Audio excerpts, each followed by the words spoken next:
আসসালামু আলাইকুম রহমতুল্লাহি আবরকাতুহ। প্রিয় দর্শকবৃন্দ, তৃতীয় বিশ্বযুদ্ধের আশঙ্কা করছেন অনেকেই। আমি গতকালকে একটা ভিডিও দিছি যুক্তরাজ্যের এই যুদ্ধ নিয়ে 30 বছর যাবৎ যে বিবিসি বাংলার অর্থাৎ বিবিসি চ্যানেলের যে সাংবাদিক আহ, সে প্রতিবেদন করে, সে ধরেই নিয়েছে এবং বলেই দিয়েছে যে তৃতীয় বিশ্বযুদ্ধের আশঙ্কা অতি নিকটবর্তী।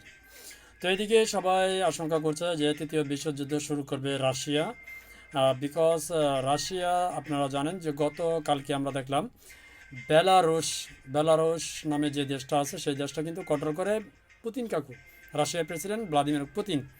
সেই বেলারুশ সীমান্তে আপনার যে ন্যাটো, বেলারুশের যে আশেপাশে এলাকা যেমন আপনার ফিনল্যান্ড, তারপরে হচ্ছে আপনার এই আরও কয়েকটা দেশ আছে যে ন্যাটোর সাথে যুক্ত হয়েছে। তো তাদের সেই সমস্ত দেশে ন্যাটোর যে কমান্ডো, ন্যাটো থেকে সামরিক পদক্ষেপ নিচ্ছেন, সেই দেশে ঘাঁটি করছে ন্যাটো থেকে। তো সেই সূত্র সব কিছু মিলিয়ে যে ভ্লাদিমির পুতিন বেলারুশে মিসাইল ক্ষেপণাস্ত্র অর্থাৎ পারমাণবিক যে মিসাইলগুলো আছে সেগুলো মোতায়েন করেছে বেলারুশ সীমান্তে। অর্থাৎ বেলারুশ পুরাটাই পুতিনকে কন্ট্রোল করেন।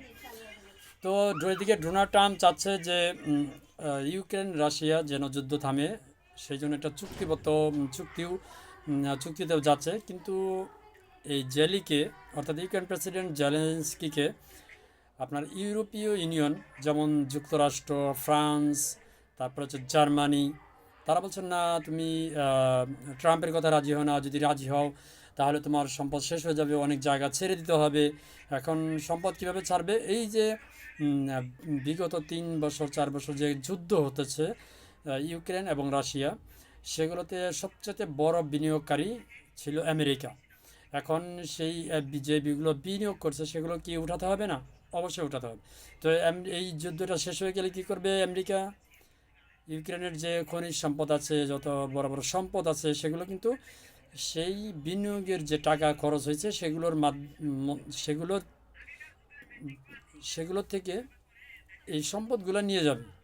অর্থাৎ সম্পদ শেষ। এখন রাশিয়া ইউক্রেন যে যুদ্ধ হচ্ছে, সেই যুদ্ধতে পুরা ইউক্রেনই মোটামুটি শেষ বললেই চলে। তারপর হচ্ছে আপনার ইউক্রেনের অনেকটি অঞ্চল ছেড়ে দিতে হবে। সব কিছু মিলিয়ে একটা টান টান অবস্থা।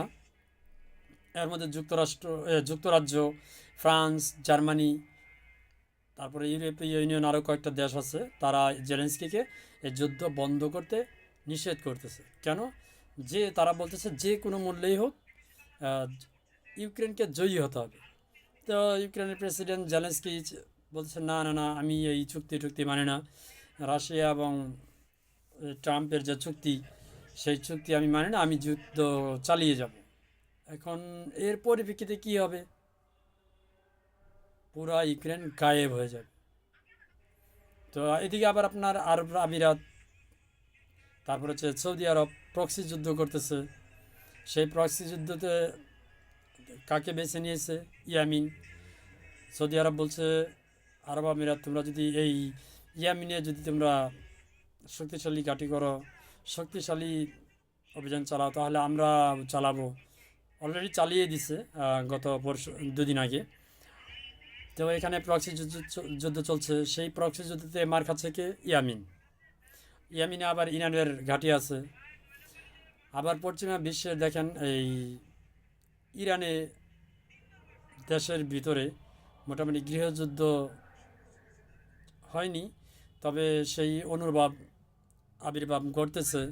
অর্থাৎ দেশের ভিতরেই সরকার পতনের বিক্ষোভ মোটামুটি ছোট ছোট আকারে হচ্ছে। এটা হচ্ছে যুক্তরাষ্ট্রের খেলা। তো এই খেলায় শেষ হতে যাচ্ছে কে? ইউক্রেন। এই খেলায় শেষ হতে যাচ্ছে কে?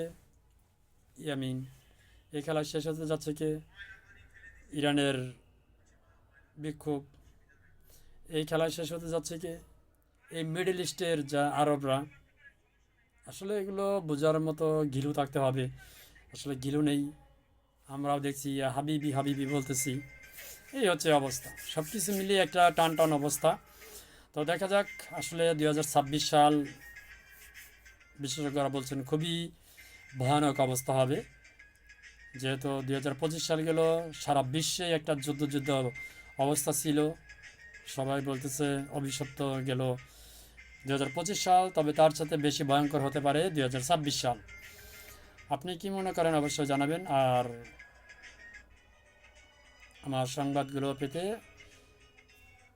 ফেসবুক থেকে দেখলে ফলো দিয়ে রাখবেন, ইউটিউব থেকে দেখলে সাবস্ক্রাইব করে রাখবেন, যাতে করে আমার ভিডিও ছাড়ার মাত্রই আপনার কাছে পৌঁছে যায়। ধন্যবাদ সবাইকে। আসসালামু আলাইকুম রহমতুল্লাহি আবরকাতুহু।